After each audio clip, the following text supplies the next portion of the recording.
Thank you for tuning in again to the Unity Blueprint. Uh, I'm your host, Maz, and I just want to say a big appreciation to everyone that's just recently started following and subscribing to the YouTube channel. I do appreciate it, and yeah, it just shows that probably. I hope it's not. I hope it's not just because of the music video, but or the song, but I hope it's for the work that I'm going to be doing basically in terms of like with the football scouting grassroots and also with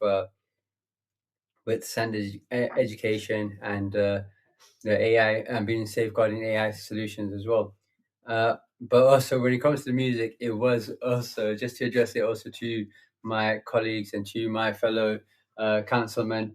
That is basically it was an algorithm test basically, which I'm going to be using for an educational purposes, and which I'm working on as well. And it's just funny. I I said I don't want to. I even when I was making this song, I actually said I just want to advert basically for my podcast basically, and it wasn't meant to be that great of a song basically. Or but anyways, but I'm not gonna lie, it has felt. I feel like I've got my my Mark Morrison moment basically, that one hit wonder feel basically, yeah, and yeah. Uh, So different codes is also basically it's just based on me as well. It's based on neurodiverse ADHD as well. So that's where it comes with different vision, different codes. Uh,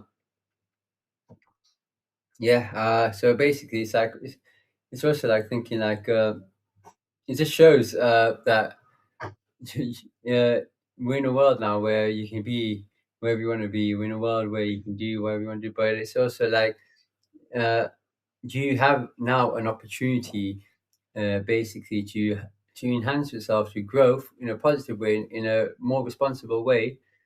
And if you're not using it like ethically and like intelligently as well, that it will basically backfire because there is now a limited window for getting into like AI and stuff like that, or like in the tiers. Basically, I even got a message from Google, for example. They're not going to be taking on any more developers from the 1st of March. And that saying is basically, they emailed me saying, it's just saying, we're not taking any more new developers in March, but don't worry, you're safe. I was like, cheers, thanks. I was like, I've been with you guys since November. But yeah, uh, I feel like I might have just got in the right time. So I'm now in a predicament where basically the way everything is going on with the trends or like with AI and stuff. Yeah, I got an offer on the table for doing my masters in artificial intelligence at Hull University, but due to like the delay with student finance, I've had to like also wait until May to actually start. But Bristol Uni came up, and they've given me two unconditional offers. Yeah, I know, crazy. Two unconditional offers for artificial intelligence, for one for the masters in that, and a master's in data science. And now it's funny that that just happened because I saw data science was there available, and I just applied for it just for the sake of it. But also, like the way I am working right now and what I'm building and where I'm heading towards, data has also become a big thing in my head. Well, not in my head. It's just basically what I'm working towards as well. That building, I've got like working out a like I got the data cubes, basically cloud infrastructure for UK as well, and I've got the yeah, just basically working in terms of like uh, getting the data all together, moderating it, and probably like looking towards probably building a data center here in Yorkshire. It's probably like wow, what I'd want to do. Yeah, it's what the business model is probably going to end up heading towards. And then I'm starting to think, by the time I do finish this 2 years part time masters in artificial intelligence will probably be the norm by then. Like it's basically been 2 years since it's second out. So in that sense, the data science probably would make sense because data science is going to be a big, is going to be, yeah. So I feel like now it's start to get everyone to like be, if you want to be like on the same level or like be on the same path with the trends, or be like, don't want to be left behind because there is going to be a gap. And I mean, probably like I'm probably having to be blessed or fortunate to like end up uh, just right at the like the narrow end, and I now understand when the song Return of the Mac, and I know who the Mac is now. It's not he wasn't talking about himself. He was talking about Machiavelli. And if you if you don't know who Machiavelli is, I think you should do your research because uh, you might just get inspired as well.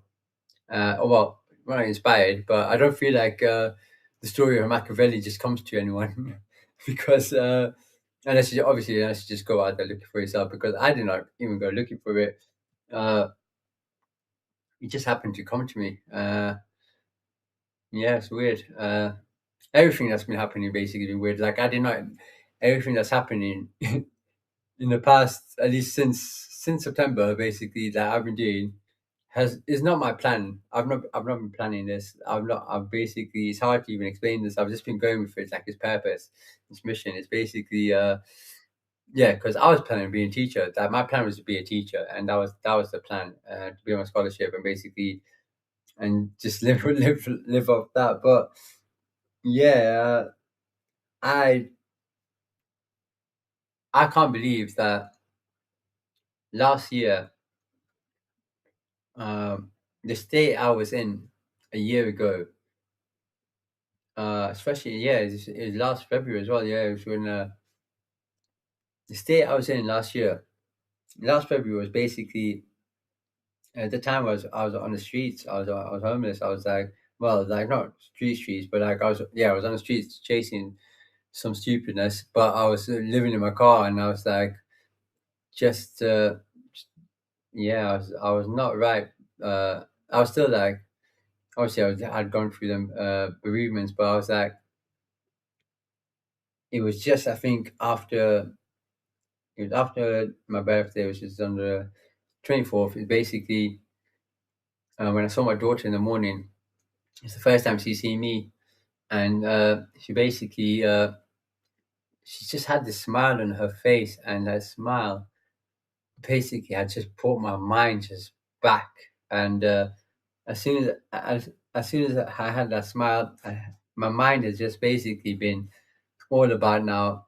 She is the one thing I have, and she is the one thing I would protect. And she was basically the one thing I would basically end up safeguarding the world for, basically just to protect. And yeah, because everyone else in my life is not alive, so pretty much, yeah.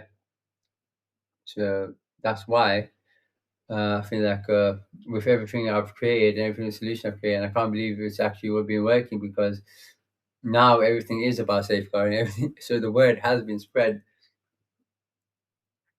And a good thing I did use all five AIs or four AIs because it worked. The algorithm worked. Because yeah, but luckily for the world, or it wasn't it wasn't the other way around. Like it wasn't like a person with like basically it wasn't a person with the opposite intention basically, and luckily for that. But yeah, I feel like when you are a when you are a parent, especially, is as father, especially being a father, single father as well, is hard, tough. But when you do know what you sacrificing, you sacrificing time away from your child, basically for a bigger reason, for her, especially in the long run, it will keep you going basically, and it can be hard, but yeah, if the mom was just basically Introducing the Unity Blueprint podcast, I will go through the story of the Tree of AI Education framework and Football Scout AI and QNever AI and all my safeguarding AI solutions.